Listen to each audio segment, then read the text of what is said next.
तो सवाल आपके सामने है जो आज जिस पे हम लोग बातचीत करेंगे, और वो ये है कि इमरान के बाद पाकिस्तान कितना बदलेगा। बात स्पोर्ट्स की नहीं हो रही है, ये बिल्कुल एकदम प्योर क्राइम के नज़रिए से आज बात होगी। उसकी वजह ये है कि पाकिस्तान में जो कुछ होता है, मैं आतंकवाद की बात कर रहा हूँ, उसका सीधा असर हमारे देश पर पड़ता है। हिंदुस्तान जब भी लहूलुहान होता है तो क्रॉस बॉर्डर टेररिज्म की वजह से होता है, चाहे वो लश्कर हो, हिजबुल मुजाहिदीन हो, जैश ए मोहम्मद हो, ये जितने भी आतंकवादी संगठन हैं ये सब पाकिस्तान की ज़मीन पर पलते हैं। और इनमें से हाफिज़ सईद तो बाकायदा $1 मिलियन का इनामी आतंकवादी है। जैश ए मोहम्मद का सरगना मौलाना मसूद अजहर, जिसको कांधार हाईजैकिंग के बाद छोड़ा गया, वो भी पाकिस्तान में है। सैयद सलाउद्दीन जो है वो भी पाकिस्तान में है। और ये सब ऐसा नहीं कि वहाँ छुपे रहते हैं, ऑलरेडी सभी के ख़िलाफ़ इनाम जो है वो इतने बड़े बड़े रखे हुए हैं, लेकिन ये खुलेआम घूमते हैं, चुनावी रैलियों में जाते हैं, प्रचार करते हैं, और वहाँ की सरकार, अथॉरिटी, जो बाकी जितने भी लोग हैं सभी उनकी हेल्प करते हैं। इवन अभी हमने चुनाव में देखा कि इमरान खान की जो रैलियाँ थी उसमें भी कई आतंकवादी उनका प्रचार कर रहे थे। हाफिज़ सईद तो खुद ही चुनाव में, उसके बेटा, दामाद और करीब 265 लोग उसके उम्मीदवार भी थे मैदान में। अब चुनावी माहौल नतीजा सामने है, हालांकि अभी ऑफिशियल नतीजा आने में वक्त लगेगा क्योंकि वहाँ थोड़ा सा कुछ सिस्टम क्लॉप्स कर गया था। लेकिन जो अभी खबर आ रही है वो यही है कि लगभग 15-16 सीटें कम हैं इमरान खान को बहुमत के लिए वहाँ के नेशनल असेंबली में। और वो 15-16 सीटें, ये भी खबर आ रही है कि बहुत सारे इंडिपेंडेंट जो आज़ाद उम्मीदवार हैं उन्होंने अपने आप जाकर ही इमरान खान से कहा कि हम आपको सपोर्ट करेंगे। तो 15-16 जो बाकी की बची हुई सीटें उनको लेना कोई मुश्किल काम नहीं है। मेजोरिटी इमरान खान की होगी और वो सरकार भी बना लेंगे। अब एक और भी खबर ये है कि 14 अगस्त को चूँकि पाकिस्तान का इंडिपेंडेंस डे होता है, तो उससे पहले इमरान की पार्टी ये चाहती है कि उनको शपथ दिला दिया जाए और वो प्रधानमंत्री बने, ताकि 14 अगस्त को वो पाकिस्तान को संबोधित कर सकें एक प्राइम मिनिस्टर के तौर पर। तो 14 अगस्त से पहले, मतलब हम लोग मान के चलेंगे 10 अगस्त तक सारी चीज़ें क्लियर हो जाएंगी, शायद वो शपथ भी ले लेंगे। लेकिन सवाल यही है कि क्या इमरान खान के प्रधानमंत्री बनने के बाद पाकिस्तान बदलेगा। ये इसलिए बड़ा इम्पोर्टेंट सवाल है कि जिन आतंकवादियों की वजह से पाकिस्तान पूरी दुनिया में बदनाम है, जिन आतंकवादियों ने खुद इमरान खान की पार्टी तक को सपोर्ट किया, अब उस आतंकवादी से वो अपना दामन कैसे बचाएंगे, उनसे पाकिस्तान को कैसे बचाएंगे। बात सिर्फ ये नहीं है कि पाकिस्तान के आतंकवादी हिंदुस्तान को लहूलुहान करते हैं या तमाम आतंकवादी घटनाएं जो होती हैं उन आतंकवादियों की वजह से खुद पाकिस्तान को बहुत नुकसान होता है। आप हमेशा खबर सुनते होंगे वहाँ पे बम ब्लास्ट होता है। इवन चुनावी रैली में करीब 200 लोग अभी मारे गए अलग अलग ब्लास्ट में। तालिबान वहाँ है, तहरीक तालिबान वहाँ है, अलग अलग और कुछ कट्टरपंथी संगठनें हैं वो भी वहाँ हैं।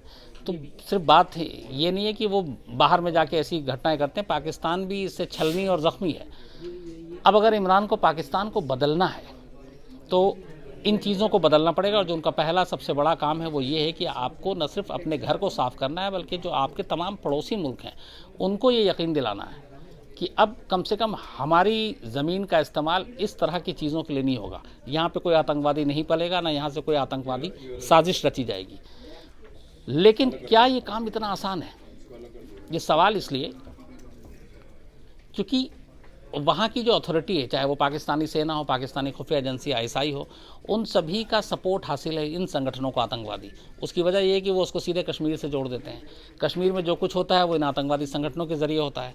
तो अब वहाँ की इस्टेब्लिशमेंट जो है वो आर्मी और ISI, क्या वो इमरान खान को ऐसा करने देगी? उम्मीद कम नज़र आती कि वो करने देगी। तो अब ऐसे में सूरत है कि क्या इमरान पाकिस्तान सेना और ISI से टक्कर लेंगे? टक्कर लेते हैं तो यह बहुत बड़ी चीज़ होगी। लेकिन अगर वो नहीं ऐसा करते हैं तो फिर जो इससे पहले के 20, 25, 30 सालों में हो रहा, ख़ासतौर पे 93 के बाद अगर हम बात करें, जब मुंबई ब्लास्ट 93 हुआ, उसके बाद दाऊद इब्राहिम ने जाके पाकिस्तान में पनाह ली। हालांकि पाकिस्तान आज भी इनकार करता है कि उसके यहाँ नहीं, लेकिन दुनिया जानती है कि दाऊद इब्राहिम कराची के क्लिफ्टन रोड के किस पते पर रहता है। तो पिछले 18 और 25 सालों में जो कुछ हुआ पाकिस्तान की ज़मीन से, अगर इमरान खान भी ऐसा कुछ नहीं करते हैं तो फिर उनमें और बाकी के जो उनसे पहले के नेता और पावर में रहे उनमें कोई फ़र्क नहीं होगा पाकिस्तान से। लेकिन उम्मीद ये है कि इमरान खान के रूप में एक नया लीडर आया है, घाक पॉलिटिशियन नहीं है, स्पोर्ट्समैन रहा है। अब वो अगर आता है और अगर बदलाव नहीं करता तो फिर कुछ दिनों में ही ये होगा कि वो भी उसी जमात में शामिल हो जाएंगे जिनमें उनके पहले के जो पूर्वज अभी तक रहे पाकिस्तान की सियासत में। लेकिन सबसे बड़ा वही है कि इन चीज़ों से बचाएंगे कैसे, आतंकवादियों से वो अपनी पार्टी को, पाकिस्तान को, अपने देश को कैसे निजात दिलाएंगे। इमरान खान ने खुद कहा था 2015 में एक इंटरव्यू में कि जो कट्टरपंथी ताकतें हैं वहाँ पे, चाहे वो तालिबान हो, तहरीक तालिबान हो, या इस तरह की जो संगठन आतंकवादी उनकी तादाद मुश्किल से 15,000, 20,000, 25,000 या 30,000 है। 15 की बात है, 3 साल गुजर गए, अब मान के चलते हैं कि हम शायद 50,000 हो गए हों। तो 50,000, लेकिन उनकी आर्मी की जो तादाद है वो लाखों में है। तो इन 50,000 लोगों पे काबू पाना कोई मुश्किल काम नहीं है, अगर आपकी नीयत साफ़ हो और अगर आपका इरादा मजबूत हो। देखना ये होगा कि इमरान खान ऐसा कर पाते हैं कि नहीं कर पाते हैं। नज़र सबकी इसी पर है, और भारत के साथ जो रिश्ते होंगे आने वाले टाइम में, उसकी बहुत बड़ी जो बुनियाद बनेगी वो यही बनेगी कि आप आतंकवाद को कितना कंट्रोल करके रखते हैं, क्योंकि आपका आतंकवाद सीधे सीधे हिंदुस्तान पे असर डालता है। तो अब इमरान खान के सामने अभी, हालांकि ये हम लोग थोड़ा सा जल्दबाजी होगी, लेकिन पहले एक बार वो शपथ ले लें, सिस्टम को समझें, उसके बाद फिर उनकी जो फॉरेन पॉलिसी है, जो उनकी इंटरनल पॉलिसी है, वो सारी चीज़ें देखने में आएंगी। लेकिन सबसे बड़ी चीज़ है कि अगर वो पाकिस्तान को बदलते हैं और जो पाकिस्तान का मसला है वो इन चीज़ों पे अगर रोक लगाते हैं, तो जिस चीज़ से अभी पाकिस्तान गुजर रहा है, जैसे वहाँ की इकोनॉमी आप देखिए, माली हालत बहुत ख़राब है, वहाँ पे बेरोज़गारी बहुत है, बीमारी बहुत है, मूलभूत सुविधाएं नहीं है, बिजली पानी तक नहीं है। वहाँ शादियों तक में ये रिस्ट्रिक्शन है कि आप इतने हज़ार से ज़्यादा खर्च नहीं कर सकते, इतनी देर से ज़्यादा बिजली नहीं चला सकते। तो ये छोटी छोटी चीज़ें जो एक हर किसी भी मुल्क का वो जो नागरिक हो उसका हक है, वो हक में भी कटौती की जा रही है। सर, एक पंकज ग्रोवर का सवाल है, क्या भारत को इमरान पर विश्वास करना चाहिए? पंकज, मुझे लगता है कि मौका देना चाहिए, और विश्वास ऐसी चीज़ है कि जब तक आप विश्वास नहीं करेंगे तो फिर हमेशा भरम बना रहेगा। लेकिन ये है कि उस विश्वास का आपको सिला क्या मिलता है ये भी देखना पड़ेगा। तो अभी बहुत शुरुआत है, अभी इमरान खान जस्ट चुनाव जीते हैं और उनकी जो पॉलिसी होगी वो सामने आएगी। तो मुझे लगता है कि एक तो हमें पॉजिटिव सोचना चाहिए, नंबर 2 उन्हें मौका देना चाहिए, और कम से कम थोड़े दिन तक तो हमें ज़रूर देखना चाहिए कि वो किस तरीके से काम कर रहे हैं। और स्पेशली उनकी जो 2 चीज़ बता रहा हूँ, एक टेररिज्म को लेकर और एक हिंदुस्तान को लेकर उनकी पॉलिसी क्या, हालांकि ये दोनों एक ही चीज़, अगर वो टेररिज्म के ऊपर कंट्रोल कर लेते हैं तो हिंदुस्तान के साथ बहुत अच्छे रिश्ते होंगे, फिर बाकी सारे रिश्ते भी बन सकते हैं। इवन क्रिकेट भी भारत और पाकिस्तान के बीच में हमें दोबारा सीरीज़ देखने को मिल सकता है। लेकिन शर्त यही है कि पहले वो उन चीज़ों को रोके जिससे भारत हमेशा लहूलुहान होता है। तो ये इमरान खान के सामने एक चैलेंज होगा। अब लेकिन इमरान चुनाव में हाफिज़ सईद और ऐसे तमाम लोग हार गए हैं, तो वो क्या इमरान को इस तरीके से काम करने देंगे, ISI काम करने देगी या फिर आर्मी काम करने देगी? तो यहाँ पे भी इमरान खान को उन्हीं का इंटरव्यू याद दिलाया जाए कि उन्होंने कहा था कि सेना और ISI को भी काबू किया जा सकता है, और ये पाकिस्तान में करके दिखाया गया। उन्होंने कहा था कि जुल्फ़िकार अली भुट्टो जब पाकिस्तान के प्रधानमंत्री थे तब उन्होंने एक बार सेना के जो वहाँ जनरल थे उसको बर्खास्त किया था, एयरफोर्स का जो चीफ मार्शल थे उसको बर्खास्त किया था। हालांकि बाद में अलग बात है कि जुल्फ़िकार अली भुट्टो खुद भी चले गए, लेकिन ये काम कर दिया था। तो वो काम जो जुल्फ़िकार अली भुट्टो ने अपने दौर में किया था, इमरान खान भी कर सकते हैं, अगर उन्हें जो काम करना है उस काम में सेना और ISI का बहुत दखल होता है। लेकिन ये सारी चीज़ें अभी बहुत जल्दबाजी होगी कहना।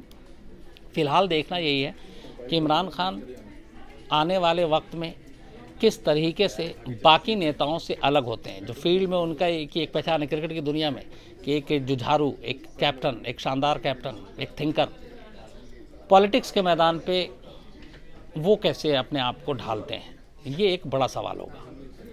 तो मुझे लगता है कि हम सबको थोड़ा सा मौका देना चाहिए और समझना चाहिए कि इंतज़ार करके कि इमरान खान के स्टेप क्या होते हैं, और धीरे धीरे फिर सारी चीज़ें सामने आएंगी। हालांकि जैसे मैंने पहले भी कहा कि एक ये भी हो सकता है, उम्मीद की जा रही है कि इमरान खान अगर जब शपथ लेंगे तो हो सकता है कि भारत के प्रधानमंत्री नरेंद्र मोदी को भी बुलाएं। जिस तरीके से मोदी ने 1913 में सारे सार्क कंट्री के हेड को बुलाया था, तो वो एक रिश्ते की शुरुआत होगी। लेकिन देखना ये भी है कि नरेंद्र मोदी उस न्योते को स्वीकार करते हैं कि नहीं करते हैं।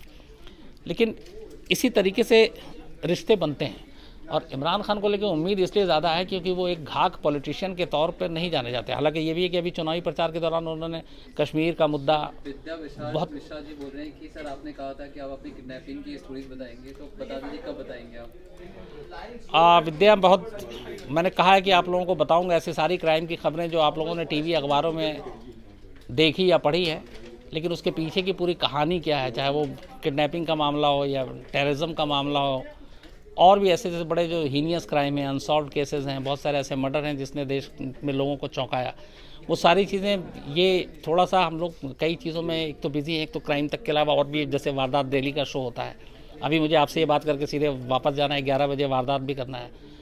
तो नेक्स्ट वीक से हमारी कोशिश है, एक सेगमेंट होगा क्राइम की ऐसी कहानियों का, जिसमें मैं आपको ऐसी सारी कहानी सुनाऊंगा।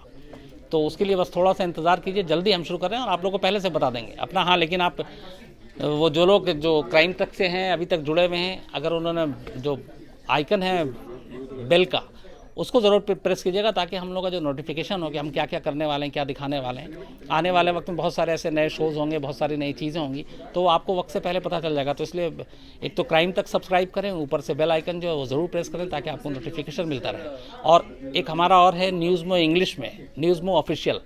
तो जो इंग्लिश के व्यूअर हैं, जिन्हें अंग्रेज़ी बहुत अच्छी लगती है, वो ज़रूर वहाँ जाएँ, न्यूज़मो ऑफिशियल, उसको सब्सक्राइब करें और वहाँ पे भी बेल आइकन आप ज़रूर प्रेस कीजिएगा, ताकि आपको नोटिफिकेशन मिलता रहे। मतलब पॉलिटिकल क्राइम कुछ है जो आपकी बात? हाँ, ये एक मैंने सोचा था, लेकिन पूछ लिया किसी ने सवाल। किसने पूछा? इनका नाम है दुष्यंत कुमार सिंह। दुष्यंत कुमार सिंह। ये आपने बड़ा अच्छा सवाल पूछा। पॉलिटिकल क्राइम इस देश में, बल्कि कहते हैं कि आज़ाद हिंदुस्तान में जो पहला मर्डर हुआ था वो पॉलिटिकल था, महात्मा गांधी का। तो उस पर हम लोगों ने एक डॉक्यूमेंट्री भी बनाई थी, हे राम। महात्मा गांधी के मर्डर से 3 दिन के पहले की कहानी है कि कैसे किस तरीके से वो पूरे 3 दिन में साजिश रची गई। पिस्टल नहीं मिल रहा था, उस पिस्टल को ख़रीदने के लिए कैसे ग्वालियर जाया जाता है, कैसे पुरानी दिल्ली के रेलवे जो गेस्ट हाउस है उसमें आकर नाथूराम गोडसे और उनकी पूरी टीम ठहरती है, किस तरीके से गोली चलाने से पहले रिहर्सल किया जाता है इसी जो अपना रिज रोड है दिल्ली का, वहाँ पे। इसके अलावा बहुत सारे ऐसे पॉलिटिकल मर्डर की स्टोरीज़ हैं, जिसकी भी एक सीरीज़ है। तो ऐसे बड़े बड़े जो सारे मर्डर हुए, जो आज भी, या तो फिर बहुत सारे ऐसे हैं जो अनसुलझे हैं। जैसे आप अपने, क्या नाम है इनका, एक बड़े लीडर है, नाम आएगा तो मैं आपको बताऊंगा। तो ऐसे बहुत सारे नेता हैं जिनकी हत्याएं हुई और उनकी मिस्ट्री है। सुभाष चंद्र बोस को ले लीजिए आप, उनकी मर्डर मिस्ट्री को ले लीजिए। एक राम डिंडा का सवाल है कि सर, कल आज तक के शो में पाकिस्तान के पूर्व प्रेसिडेंट ने बोला 26/11 आतंकवादी हमला था, और अभी बोला कि हाफिज सईद फ्रीडम फाइटर है। तो परवेज इसका मुशर्रफ कुछ क्या है? समझ नहीं आया। देखिए, परवेज़ मुशर्रफ को जितना जानते हैं, वो हमेशा कभी भी कुछ बोल सकते हैं। उन्होंने शुरू से ही इनकार किया था कि 26/11 आतंकवादी हमला नहीं है, लेकिन खैर माना उन्होंने। उसके बाद हाफिज़ सईद चूँकि अभी इलेक्शन में खड़ा हुआ था, तो वो उनकी नज़र में वो कश्मीर की आज़ादी के लिए लड़ रहा है, जो वहाँ के हिसाब से होता है, तो वो उनका फाइटर वो मानते हैं। जबकि परवेज़ मुशर्रफ साहब पाकिस्तान के आर्मी के जनरल रह चुके हैं, प्रेसिडेंट रह चुके हैं। उन्हें इतना पता है कि अगर वो ग्लोबल टेररिस्ट के खाते में गया हुआ, UN तक ने डिक्लेयर कर रखा है, $1 मिलियन इनामी है, तो आप उसको वहाँ का फाइटर बताकर आप उसको बचा नहीं सकते हैं। एक फ्रीडम फाइटर में और एक आतंकवादी में जो फ़र्क होता है, वो दुनिया जानती कि क्या होता है। आप इस तरह की चीज़ों को लाकर बीच में डिफेंड नहीं किया जा सकता इन चीज़ों को। तो ये मुशर्रफ भी जानते हैं, और इवन खुद अभी नवाज़ शरीफ का बयान आया था, आप लोगों को याद होगा कि उन्होंने माना कि 26/11 जो है उसके पीछे पाकिस्तान था, और पाकिस्तान की सरजमीन पर ये साजिश रची गई थी। और कहते हैं कि इस बयान को लेके खुल्लम खुल्ला, चूँकि उन्होंने सीधा पाकिस्तान को जिम्मेदार ठहराया था, और वहाँ की सेना बहुत नाखुश हुई थी, वहाँ की जो ISI एजेंसी है खुफिया, वो भी बहुत बुरा मानी थी। और कहते हैं कि उसी का अंजाम है कि आज नवाज़ शरीफ जेल में है, और आर्मी की जो है वो चाहती थी कि वो नवाज़ शरीफ सत्ता में ना आए। सर, विपुल कुमार पूछ रहे हैं जैसे पाकिस्तान क्रिकेट मैच फिक्स होता है, उसी तरह कहीं ये इलेक्शन भी फिक्स तो नहीं है? विपुल कुमार ये सवाल उठ रहा था, इलेक्शन से पहले उठ रहा था, और इसी ने इमरान खान ने मीडिया अपनी ब्रीफिंग में ये भी कहा था कि हिंदुस्तान की मीडिया उन्हें विलन के तौर पे पेश कर रही है। हालांकि ऐसा नहीं है, क्योंकि इंडिया में बहुत ज़्यादा फ़ैन हैं इमरान खान के। लेकिन ये उंगली उठ रही थी कि पाकिस्तानी सेना और ISI के साथ इमरान खान की डील हो गई है, और उस डील में इमरान खान जीतेंगे। बल्कि ये तो हिंदुस्तान के मीडिया में 3-4 दिन पहले से खबर चल रही थी। इवन वारदात में मैंने खुद एक शो बनाया था कि मिस्टर प्राइम मिनिस्टर पाकिस्तान, या कुछ और नाम था उसका। और आज ही एक यूरोपियन यूनियन जो है EU, उसकी भी एक रिपोर्ट आई है जो पाकिस्तानी इलेक्शन पे नज़र रखी हुई थी। उसका ये कहना है कि ये इलेक्शन या ये चुनाव पूरी ईमानदारी के साथ नहीं हुआ है, और हर एक को बराबरी का मौका नहीं मिला है। ये यूरोपियन यूनियन जो वहाँ पे एक ऑब्जर्वर बनकर गई थी, उसने अपनी रिपोर्ट दी है। तो कुल मिला के ये कि जो हमारा सब्जेक्ट था आज कि क्या होगा, हमें होप करना चाहिए कि इमरान खान आने के बाद थोड़ा सा उन्हें वक्त दें, थोड़ी सी मोहलत दें, और फिर देखें कि उनका स्टैंड क्या होता है। सर, संदीप तिवारी पूछ रहे हैं कि क्या पाकिस्तान और कश्मीर का मुद्दा इमरान की टेन्योर में सॉल्व हो सकता है, ये पॉलिटिकली और कुछ है? संदीप साहब, ये वो सवाल है जिसका जवाब पिछले पता नहीं 70-71 साल तो हो गए, आज तक कोई नहीं दे पाया। और मुझे लगता है कि कोई दे पाए ये भी अभी हाल फिलहाल में मुझे उम्मीद नहीं, इसलिए कि ये ऐसा मसला है कि जिसको दोनों मुल्क छोड़ेंगे नहीं, और जब तक छोड़ेंगे नहीं तब तक इसका कुछ हल निकलेगा नहीं। और बातचीत से हल तभी हो सकता है जब पहले तो आप हिंसा अलग हो, टेररिज्म बंद हो, बंदूकें ना हो, तो फिर बातचीत के टेबल पे हो सकता है। लेकिन ये बड़ा घाक पॉलिटिशियन क्वेश्चन है, और पॉलिटिक्स में मेरी इतनी समझ है नहीं, तो मुझे लगता है कि ये किसी और से मैं आपसे पूछ के ज़रूर बताऊंगा। सर एक विद्या विशारद मिश्रा जी हैं, मतलब आप स्पोर्ट्स तक में जाते हैं, फिर क्राइम तक में जाते हैं, फिर वारदात करते हैं, आप थकते नहीं है क्या?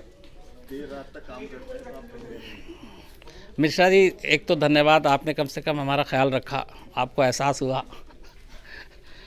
नहीं, मज़ा आता है, सीरियसली मैं बताऊँ, अगर इसको नौकरी समझ के करते हैं तो फिर तो नहीं कर पाएंगे। ये एक पैशन, एक जुनून होता है। दूसरा, हम लोगों की जिम्मेदारी होती है कि क्राइम की जो भी खबरें हैं, चूँकि मैंने बीड़ा उठाया हुआ है क्राइम रिपोर्टिंग का, और कई शोज़ हैं, फिर ये वेब सारी चीज़ें हैं, तो जितनी हो सके आप तक जानकारी पहुँचाएँ वो ज़रूर पहुँचाएँ।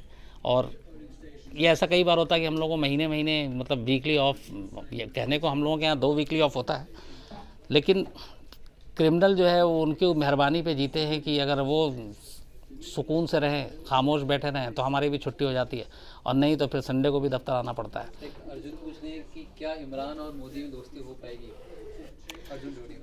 अर्जुन साहब, हमेशा उम्मीद रखनी चाहिए, और मुझे लगता है कि अगर जो मैंने शुरू में कहा कि अगर वहाँ से टेररिज्म की चीज़ें बंद होती हैं, एक्सपोर्ट होना बंद होता है, तो ऐसा बिल्कुल हो सकता है। और ऐसा हुआ तो मुझे लगता है कि ज़्यादा दिन नहीं है जब आप इमरान खान और नरेंद्र मोदी एक साथ सेल्फी ले रहे हो।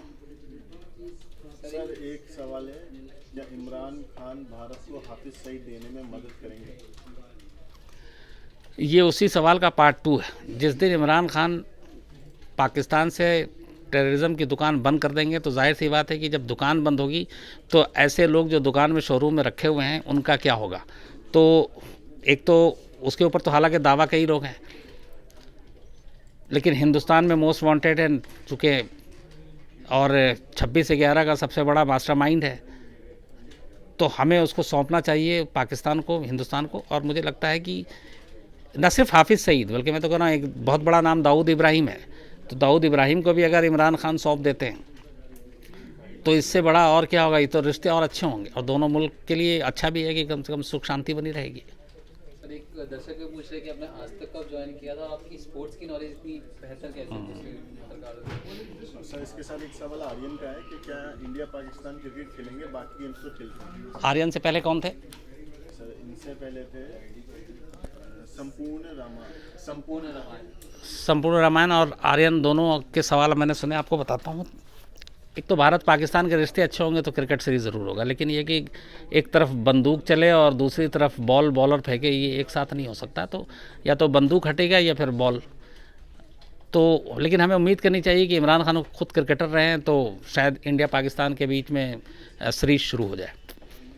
दूसरा, जहाँ तक बात है क्राइम और स्पोर्ट्स की, तो क्राइम एक्चुअली शुरू से मुझे क्रिकेट का बड़ा शौक़ रहा था। मैं स्कूल लेवल पे बहुत खेला हूँ क्रिकेट, पर फिर बाद में कुछ ऐसी चीज़ें हुई कि खेल नहीं पाया, लेकिन मुझे क्रिकेट मैच देखने का और क्रिकेट के बारे में जानने पढ़ने का बहुत शौक़ रहा है। तो इसीलिए क्रिकेट की जो है जानकारी है वो थोड़ी बहुत रख लेता हूँ। और जहाँ तक क्राइम की बात है, तो मैंने अपनी ज़िंदगी में जब इस जर्नलिज्म में आया तो क्राइम रिपोर्टिंग के अलावा कुछ किया ही नहीं। आज तक आपको जैसे पता होगा 95 में आधे घंटे का ये शुरू हुआ था चैनल, जब दूरदर्शन पे आया करता था रात 10 बजे, जिसमें एक बड़ी अच्छी पंच लाइन थी, बड़ी पॉपुलर, जब एसपी सिंह हुआ करते थे हमारे सीनियर, तो उनकी लाइन थी कि ये थी खबरें आज तक, इंतज़ार कीजिए कल तक। तो 95 से लेकर 2000 तक आज तक दूरदर्शन पे रहा। उसके बाद 31 दिसंबर सन 2000 को आज तक 24 घंटे का चैनल बना था। तो जब ये 24 घंटे का चैनल बन रहा था तब हम लोगों ने इसे ज्वाइन किया था। मुझे याद है 25 दिसंबर सन 2000 क्रिसमस का दिन था जब मैंने आज तक ज्वाइन किया था। तो ये लगभग 18वां साल है, 25 दिसंबर को 18 साल पूरे हो जाएंगे, और तब से बस यही आज तक में, और आज तक में भी 18 साल में क्राइम रिपोर्टिंग ही मतलब मेरी जिम्मेदारी रही। तो सर एक सवाल आ रहा है कि सर मोदी इंडिया में जो बदलाव की लहर लेकर आए थे, कुछ वही लहर इमरान भी लेकर आए हैं, दोनों में आपको क्या सिमिलैरिटीज मिलती है? एक सिमिलैरिटी कि जब 13 में मोदी चुनाव जीतकर यहाँ पे प्रधानमंत्री बने थे तो उससे पहले पिछली सरकार को लेके बहुत गुस्सा था, उसका पूरा फ़ायदा नरेंद्र मोदी को मिला। सेम पाकिस्तान में ये था कि जो पिछली सरकार रही, चाहे वो नवाज़ शरीफ की हो या उससे पहले कई प्रधानमंत्री बदले, उनको लेकर फिर नवाज़ शरीफ के ऊपर खुद करप्शन का इल्ज़ाम लगा, कोर्ट ने उनको सज़ा सुनाई, 10 साल के लिए अंदर हैं वो और उनकी बेटी मरियम शरीफ। तो उस गुस्से का जो एक गुस्सा था, वो गुस्सा इमरान खान के लिए वोट की शक्ल में सामने आया। दूसरा, हर एक नई चीज़, एक नई जो कोई चीज़ आती है तो अच्छा लगता है कि चलो ये लीग से ढर्रे से हट कर आया। एक ही, अब पाकिस्तान में ये था कि जैसे एक ही दो फैमिली है, वही अपना सरकार पे सरकार हर साल बनाई जा रही है, चाहे वो बेनज़ीर भुट्टो की पार्टी हो या फिर नवाज़ शरीफ की पार्टी हो। लेकिन अब एक नया शख्स आया है तो नई उम्मीदें होती है कि ये कुछ अलग करेगा। तो सिमिलरिटी एक तो मेरे सबसे एक ही, जब ये दोनों सरकार में आए तो उससे पिछली सरकार को लेके यहाँ भी वैसी गुस्सा था, वहाँ भी वैसी गुस्सा था, और उस गुस्से को वोट के रूप में जो है मिला और उसका फ़ायदा भी हुआ। तो एक दर्शक को पूछे, जैसे स्पोर्ट्स में क्रिकेट की कहानियाँ होती हैं, तो आप जुर्म के बारे में कहानियाँ बताएं। मैं यही बता रहा था कि आपको मैं जुर्म की कहानी, वही सीरीज़ है हमारी, कि आपको वो सारी चीज़ें, कौन थे ये जो सारी कहानियाँ हैं, अच्छा हाँ, तो आर्यन में आपको ये बता रहा था कि जितनी मतलब बहुत सारी कहानियाँ हैं जिसको मैं वो चीज़ें जो शायद टीवी पे भी मैं अपने शोज़ में भी नहीं दिखा पाया या बता पाया, क्योंकि बहुत सारी मजबूरी होती है टीवी पे भी, लेकिन आप लोगों से पूरी शेयर करूंगा वो उस स्पॉट को, उसके पीछे की कहानी को। और बस जल्दी अगले हफ्ते से हम ये लेकर आ रहे हैं, इस कहानी का नाम क्या होगा ये भी आपको बताऊंगा, और अगले हफ्ते से एकदम वादा है आपसे कि ये कहानी आपको ज़रूर सुनाएंगे। सर, अब्दुल जिलानी है, वो बोल रहे हैं कि इमरान ने डायलॉग करने के लिए तैयार हैं, इससे क्या एलओसी पे हो रही जो घटनाएं हैं उसमें कमी आई? देखिए, अभी तो एलओसी पे इधर बीच में थोड़ी कुछ कमी आई थी, तो उसमें एक रिपोर्ट आई थी कि जो हाफिज़ सईद चूँकि 265 सीटों पे चुनाव लड़ रहे थे, तो वहाँ पोलिंग बूथ पे सारे एजेंट उनके जो है वो वही थे जिनको एलओसी पे भेज रखा था हिंदुस्तान में गड़बड़ी करने के लिए। अब शायद वो लोग लौट गए होंगे, क्योंकि हाफिज़ सईद का तो डब्बा बंद हो चुका है, पिट चुके हैं बुरी तरह पाकिस्तान में ही। लेकिन अब इमरान खान के आने के बाद एलओसी में क्या होगा, मैं फिर बात वही है कि एलओसी और ये सारी चीज़ें डिपेंड करती हैं आपकी उस पॉलिसी पे कि आप टेररिज्म को लेके आपकी पॉलिसी कितनी सख्त होगी, कैसी होगी, उसके लिए हमें इंतज़ार करना पड़ेगा, क्योंकि अभी तो उन्होंने शपथ भी नहीं ली है। सर, पॉलिटिक्स और क्राइम का क्या कनेक्शन है? एक सवाल है। पॉलिटिक्स और क्राइम का क्या कनेक्शन है? किसने ये सवाल पूछा था? जिसने भी पूछा, लेकिन बड़ा गहरा कनेक्शन है। विपुल, मुझे लगता है कि ये सवाल ही नहीं है, इसलिए कि सवाल नहीं है। विपुल, माफ़ करना यार, ऐसे, क्योंकि हम सब जानते हैं कि पॉलिटिक्स में कितना क्राइम है, कितना करप्शन है और क्या क्या नहीं होता, तो मुझे बताने की ज़रूरत नहीं है। लेकिन ये है कि पॉलिटिक्स और क्राइम ये दोनों का चोली दामन का साथ है, और जब तक नेता भ्रष्ट रहेंगे ये इन दोनों का संगम चलता रहेगा। तो मुझे लगता है कि अब चूँकि और भी बहुत सारे काम है, आप लोगों से बात करके वाकई और सवाल सुन के बड़ा अच्छा लगा। अब कल एक दिन अगर क्रिमिनल ने छुट्टी दे दी तो ठीक है, और अगर कुछ बड़ी वारदात हो गई तो फिर वापस आऊँगा, नहीं तो कल की छुट्टी है, उसके बाद आपसे मंडे को मुलाकात होगी। अनिल जी नाराज़ हो रहे कि हमें उनकी सवाल लिए नहीं है। अरे अनिल साहब, आप नाराज़ ना हो, बताइए आपका सवाल क्या है? इनका सवाल है, आप दिव्या भारती क्राइम की स्टोरी कब करेंगे? दिव्या भारती पे हमने बाकायदा सीरीज़ निकाली थी, लेकिन वो बहुत पहले की बात है जब उनकी मौत हुई थी। लेकिन दिव्या भारती की वो कहानी मैं आपको क्राइम तक में ज़रूर दिखाऊंगा, और उसके बारे में भी जो मैं आपको कहानी बता रहा हूँ, उस दिव्या भारती की जो मौत हुई थी उस मिस्ट्री को भी लेके कि किस तरीके से वो सुसाइड था या नहीं था, जो नाडियाड वाले उनका हस्बैंड हैं उनका क्या रोल था, उस वक्त उनके ऊपर क्यों शक गया था, ये सारी चीज़ें आपको बताऊँगा। सर, एक नीलेश है, वो बोल रहे हैं इतने सालों से आपको वारदात में देख रहे हैं, आज तरह देख के बहुत अच्छा लगा। नीलेश भाई, थैंक यू, शुक्रिया यार, और कोशिश करेंगे कि आपको इसी तरह हमेशा दिखता रहूं। और जो हम लोग असल में वारदात और बाकी टीवी पे करते हैं वो थोड़ा डिफरेंट होता है, उसमें मेकअप लगाते हैं और क्या कहते हैं कपड़े बदलते हैं, कोट वोट पहनाना पड़ता है, जो मुझे पसंद नहीं है। और यहाँ पे बड़ा ऐसा लगता है कि जैसे आप लोगों से डायरेक्ट बात कर रहा हूँ, तो मुझे भी अच्छा लगता है। विपुल जी कह रहे कि विक्रांत सर आपकी जोड़ी बहुत सही है। अब विक्रांत जी को भी मैं बहुत प्यार करता हूँ, और सच में ये बहुत सारे लोग कहते हैं, और उसकी वजह शायद ये है कि स्पोर्ट्स पे मेरा बहुत इंटरेस्ट है, और वो स्पोर्ट्स के हेड हैं, और क्राइम के बारे में उनको जानकारी चाहिए होती तो हम दोनों का संगम भी अच्छा वाला संगम। जय वाधवा पूछ रहे हैं, सर आप हमेशा से क्राइम रिपोर्टिंग में इंटरेस्ट? जय वाधवा जी, असल में मैं बनना तो चाहता था जासूस, बचपन से ये था कि मैं जासूसी नावल पढ़ता था तो जासूस बनना चाहता था, पर वो मौका मिला नहीं। तो फिर मैंने कहा क्या करूं, तो फिर मुझे लगा क्राइम रिपोर्टर ही बन जाऊं, तो इसलिए क्राइम रिपोर्टर बन के जासूसी करूं, तो इसलिए क्राइम रिपोर्टर बन गया। लेकिन हाँ, बचपन से एक ही एम था कि बनूंगा क्राइम रिपोर्टर ही। वो मिश्रा जी जो है वही पूछ रहे हैं कि आपके ऊपर कभी कोई पॉलिटिकल प्रेशर बनाया गया? मिश्रा जी, ऐसा कई बार हुआ लाइफ में, जब ऐसे दबाव आते हैं अलग अलग आते हैं। जैसे एक बार बहुत पहले मुझे याद है, इस बात को भोगेंगे 15-16 साल, अपने पूर्व जो गृह मंत्री थे लाल कृष्ण आडवाणी जी, उनकी बहू की मिस्टीरियस हालत में डेथ हो गई थी लंदन में। तो उस वक्त उसके अलावा एक बहुत बड़े यहाँ पे गाज़ियाबाद और उसके आसपास के इलाके के बहुत बड़े डॉन हैं, उनकी बेटी का मर्डर हो गया था उस मामले में भी। तो ऐसे बहुत सारी चीज़ें चलती रहती। आप कई बार ये जो सारी चीज़ें जो हाई प्रोफाइल केसेस होता है उसमें आपको ये प्रेशर झेलना पड़ता है। तो श्रीदेवी की जो घटना हुई थी उसके बारे में भी जानना चाहते हैं। एक विप्रजीत शाह है, श्रीदेवी की भी आपको पूरी कहानी सुनाएंगे, लेकिन अगर फ़िलहाल अभी आपको जो बताऊं तो उसमें यही है कि जो पोस्टमार्टम रिपोर्ट, जो ब्लड सैंपल, वो सारी चीज़ें आई थी, उसमें यही था कि उनकी मौत जो है वो डूबने से हुई, और जो मर्डर को रूल आउट कर दिया दुबई पुलिस ने, और ऐसी कोई सबूत या प्रूफ मिला नहीं जिससे ये पता चले कि ये मर्डर था। तो अभी तक यही है कि ये सुसाइड का केस है, लेकिन पूरी डिटेल में आपको फिर उसी कहानी सीरीज़ में आपको बताएंगे। मॉब लिंचिंग रुकेगी हमारे यहाँ? सर देवीलाल है, वो पूछ रहे हैं कि मॉब लिंचिंग जैसी घटना को रोकने के लिए आपका क्या सजेशन आपकी तरफ से? देवीलाल जी, मेरा सिंपल सा है कि ये एक दिन में रुक सकता है, और इसमें कोई सजेशन नहीं है। ये मेरा अपना यकीन है कि हर शहर की, हर स्टेट की पुलिस सिर्फ अपनी जो जिम्मेदारी है उसको ईमानदारी से निभा ले। वो ये ना देखे कि सामने वाला किस पॉलिटिकल पार्टी का है, किस धर्म का है, किस जाति का है। क्राइम है तो मतलब उसको आपको एक क्राइम के हिसाब से ही डील करना चाहिए। उसके बाद आपकी पर्सनल कोई सोच नहीं होनी चाहिए। फ़ौरन रुक जाएगा, 24 घंटे के अंदर रुक जाएगा। सर एक प्रणव शर्मा है, वो कह रहे हैं गुड़गांव केस का अपडेट, रियान वाला, प्रद्युमन वाला केस का। प्रद्युमन केस में कौन, किसने पूछा? सर प्रणव शर्मा। प्रणव अभी उसमें जो दूसरे बच्चे को पकड़ा गया था वो जेल में, उसकी ज़मानत नहीं हुई। हालांकि उसके घर वाले ने कोशिश की थी कि उसको नाबालिग करार दिया जाए, लेकिन कोर्ट का फैसला आया था कि नहीं, क्योंकि अभी इस मामले में बहुत सारी सख्ती चल रही। तो वो फ़िलहाल जेल में है, उसी स्कूल का एक स्टूडेंट। जबकि जिस कंडक्टर को पहले पकड़ा गया था उसको बेल मिल गई, वो बाहर है, और उसके बाद वो अब बरी भी हो जाएगा। उसकी अभी हियरिंग अब शुरू होनी, क्योंकि अभी तो ये था कि उसको जुवेनाइल माना जाए कि नहीं माना जाए, वो क्लियर हो गया कि उसको जुवेनाइल नहीं माना जाएगा। तो अब उसके ऊपर जो मुकदमा चलेगा वो उसी हिसाब से चलेगा जैसे एक बालिग पे चलता है। तो बाकायदा 302 का मर्डर का उस हिसाब से मुकदमा चलेगा। ऐसा नहीं है कि जैसे निर्भया केस में एक नाबालिग को सिर्फ इसलिए 3 साल के बाद छोड़ दिया गया क्योंकि वो 18 साल से कम का था। इस केस में ऐसा नहीं होगा।